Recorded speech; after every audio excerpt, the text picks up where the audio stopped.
ನಮಸ್ಕಾರ. ನಾನು ಜ್ಯೋತಿ ಪುರಾಣಿಕ್. ನಾನು ನಿಮಗೆ ಇವತ್ತು ವೈಶಾಖ ಶುದ್ಧ ದಶಮಿಯ ಮಹತ್ವದ ಬಗ್ಗೆ ಹೇಳುತ್ತೇನೆ. ವೈಶಾಖ ಶುದ್ಧ ದಶಮಿ ಎಂದು ಕಲಿಯುಗದ ದೇವರಾದ ಶ್ರೀ ವೆಂಕಟೇಶ್ವರ ಮತ್ತು ಪದ್ಮಾವತಿಯ ಕಲ್ಯಾಣ ಮಹೋತ್ಸವ ಕಾರ್ಯಕ್ರಮವು ನಡೆಯುತ್ತೆಂದು ಹೇಳುತ್ತಾರೆ. ಇದು ಶ್ರೀ ವೆಂಕಟೇಶ್ವರ ಸ್ವಾಮಿ ಮತ್ತು ಪದ್ಮಾವತಿ ದೇವಿಯವರ ದಿವ್ಯ ವಿವಾಹದ ಮಹೋತ್ಸವ. ಈ ಕಲ್ಯಾಣೋತ್ಸವ ಕಾರ್ಯಕ್ರಮವು ತಿರುಪತಿ ಕ್ಷೇತ್ರದಲ್ಲಿ ಬಹಳ ಸಂಭ್ರಮದಿಂದ ಆಚರಣೆ ಮಾಡಲಾಗುತ್ತದೆ. ಜಗತ್ತಿನ ಅನೇಕ ಭಾಗದಿಂದ ಭಕ್ತರು ಈ ಉತ್ಸವವನ್ನು ನೋಡಲು ಬರುತ್ತಾರೆ. ಅಷ್ಟೇ ಅಲ್ಲದೆ ಎಲ್ಲ ಕಡೆ ವೆಂಕಟೇಶ್ವರನ ದೇವಸ್ಥಾನಗಳಲ್ಲಿ ಕಲ್ಯಾಣೋತ್ಸವ ಕಾರ್ಯಕ್ರಮವು ಸಂಭ್ರಮದಿಂದ ಮಾಡುತ್ತಾರೆ. ಮನೆಗಳಲ್ಲಿ ಕೂಡ ಅಂದು ವಿಶೇಷವಾಗಿ ದೇವರ ಪೂಜೆ ಮಾಡಲಾಗುತ್ತದೆ ಹಾಗೂ ವೆಂಕಟೇಶ್ ಮತ್ತು ಪದ್ಮಾವತಿಯ ಫೋಟೋಗಳನ್ನು ಅಥವಾ ಮೂರ್ತಿಗಳನ್ನು ಇಟ್ಟುಕೊಂಡು ಅವುಗಳಿಗೆ ಹೂವಿನಿಂದ ಅಲಂಕಾರ ಮಾಡಿ ಪೂಜಿಸಲಾಗುತ್ತದೆ. ಅಂದು ವೆಂಕಟೇಶ್ ಕಲ್ಯಾಣದ ಹಾಡುಗಳನ್ನು ಹಾಡಲಾಗುತ್ತದೆ. ಈಗ ಪುರಾಣಗಳಲ್ಲಿ ಹೇಳಲಾಗಿದ್ದ ಶ್ರೀನಿವಾಸ ಮತ್ತು ಪದ್ಮಾವತಿ ಕಲ್ಯಾಣದ ಕಥೆ ಕೇಳೋಣ.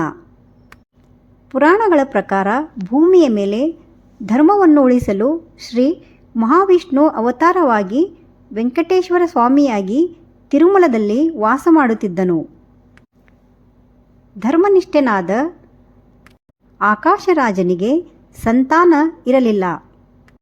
ಆತನು ಒಂದು ಯಜ್ಞ ಮಾಡಿದ್ದನು. ಆ ಯಜ್ಞದ ಫಲವಾಗಿ ಒಂದು ಪದ್ಮದ ಅಂದರೆ ಕಮಲದ ಹೂವಿನೊಳಗೆ ಒಂದು ಹೆಣ್ಣು ಮಗು ಅವನಿಗೆ ಸಿಗುತ್ತದೆ. ಅವಳೇ ದೇವಿ ಪದ್ಮಾವತಿ.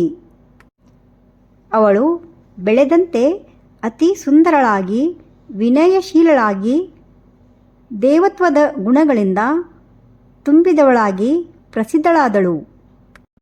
ಒಮ್ಮೆ ಶ್ರೀ ವೆಂಕಟೇಶ್ವರ ಸ್ವಾಮಿಯು ವನದಲ್ಲಿ ವಿಹರಿಸುತ್ತಿದ್ದಾಗ ಪದ್ಮಾವತಿಯನ್ನು ನೋಡಿದರು. ಆ ಕ್ಷಣದಲ್ಲೇ ಇಬ್ಬರು ಪರಸ್ಪರ ಪ್ರೀತಿ ಹೊಂದಿದ್ದರು. ಇದು ಸಾಮಾನ್ಯ ಪ್ರೀತಿಯಲ್ಲ, ಇದು ದೈವಿಕ ಸಂಯೋಗ. ಶ್ರೀ ವೆಂಕಟೇಶ್ವರ ಸ್ವಾಮಿಯು ಆಕಾಶ ರಾಜನ ಬಳಿ ಹೋಗಿ ಪದ್ಮಾವತಿಯ ಕೈ ಕೇಳಿದರು. ಆವಾಗ ಆಕಾಶರಾಜನು ಸಂತೋಷದಿಂದ ಒಪ್ಪಿಕೊಂಡನು. ಆದರೆ ವಿವಾಹಕ್ಕೆ ಅಪಾರ ಹಣ ಬೇಕಾಗಿತ್ತು. ಈ ವಿವಾಹದಲ್ಲಿ ಸಾವಿರಾರು ಅತಿಥಿಗಳು, ದೇವತೆಗಳು, ಋಷಿಗಳು, ಮಹಾ ವೈಭವದ ವ್ಯವಸ್ಥೆ ಇವೆಲ್ಲಕ್ಕಾಗಿ ಅಪಾರ ಹಣ ಬೇಕಾಗಿತ್ತು. ಅದಕ್ಕಾಗಿ ಶ್ರೀ ವೆಂಕಟೇಶ್ವರ ಸ್ವಾಮಿ ಧನದ ದೇವರಾದ ಕುಬೇರನ ಬಳಿಗೆ ಹೋಗಿ ಧನ ಸಹಾಯ ಕೇಳುತ್ತಾರೆ. ನನ್ನ ವಿವಾಹವನ್ನು ಭವ್ಯವಾಗಿ ಮಾಡಲು ಧನ ಸಹಾಯ ಬೇಕು ಎಂದು ಕೇಳುತ್ತಾರೆ. ಕುಬೇರ ದೇವರು ಸಂತೋಷದಿಂದ ಸಾಲ ನೀಡಿದ್ದರು. ಆದರೆ ಒಂದು ಷರತ್ತು ಇಟ್ಟರು. ಅದು ಏನೆಂದರೆ ಕಲಿಯುಗ ಮುಗಿಯುವವರೆಗೆ ಈ ಸಾಲವನ್ನು ತೀರಿಸಬೇಕು ಎಂದು ಕುಬೇರ ದೇವ ಹೇಳುತ್ತಾರೆ. ಸ್ವಾಮಿಯವರು ಅದನ್ನು ಒಪ್ಪಿಕೊಂಡರು. ಈ ವಿವಾಹವು ತಿರುಮಲದಲ್ಲಿ ಅತ್ಯಂತ ವೈಭವದಿಂದ ನಡೆಯಿತು. ದೇವತೆಗಳು, ಋಷಿಗಳು ಎಲ್ಲರೂ ಭಾಗವಹಿಸಿದ್ದರು. ದಿವ್ಯ ಸಂಗೀತ, ವೇದ ಮಂತ್ರಗಳು ಹಾಗೂ ಲಕ್ಷಾಂತರ ದೇವತೆಗಳ ಸಮ್ಮುಖದಲ್ಲಿ ವಿವಾಹ ನಡೆಯಿತು. ಈ ಭೂಮಿಯಲ್ಲೇ ನಡೆದ ದೈವಿಕ ಮಹೋತ್ಸವ. ಇಂದಿಗೂ ಕೂಡ ತಿರುಪತಿಯಲ್ಲಿ ಪದ್ಮಾವತಿ ಕಲ್ಯಾಣೋತ್ಸವ ನಡೆಯುತ್ತದೆ. ಭಕ್ತರು ಈ ಉತ್ಸವದಲ್ಲಿ ಭಾಗವಹಿಸುತ್ತಾರೆ. ವಿವಾಹದ ದೃಶ್ಯವನ್ನು ನೋಡುತ್ತಾರೆ. ಇಲ್ಲಿ ಭಕ್ತರು ಮಾಡುವ ದಾನವು ದೇವರಿಗೆ ಮಾತ್ರವಲ್ಲ, ಅದು ಧರ್ಮ ಕಾರ್ಯಗಳಿಗೆ ಸಹ ಉಪಯೋಗವಾಗುತ್ತದೆ.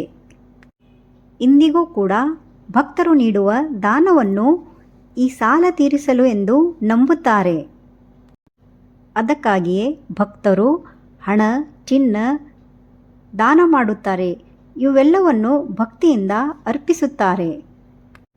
ಈ ಕಥೆಯನ್ನು ಕೇಳುವುದರಿಂದ ಮತ್ತು ಉತ್ಸವದಲ್ಲಿ ಭಾಗವಹಿಸುವುದರಿಂದ ಪಾಪಗಳು ನಿವಾರಣೆಯಾಗುತ್ತವೆ ಎಂದು ನಂಬಲಾಗಿದೆ. ಧನ್ಯವಾದ. ನಿಮಗೆ ಈ ಕಲ್ಯಾಣೋತ್ಸವದ ಮಾಹಿತಿ ಇಷ್ಟವಾದಲ್ಲಿ ಲೈಕ್, ಶೇರ್, ಸಬ್ಸ್ಕ್ರೈಬ್ ಮಾಡಿ.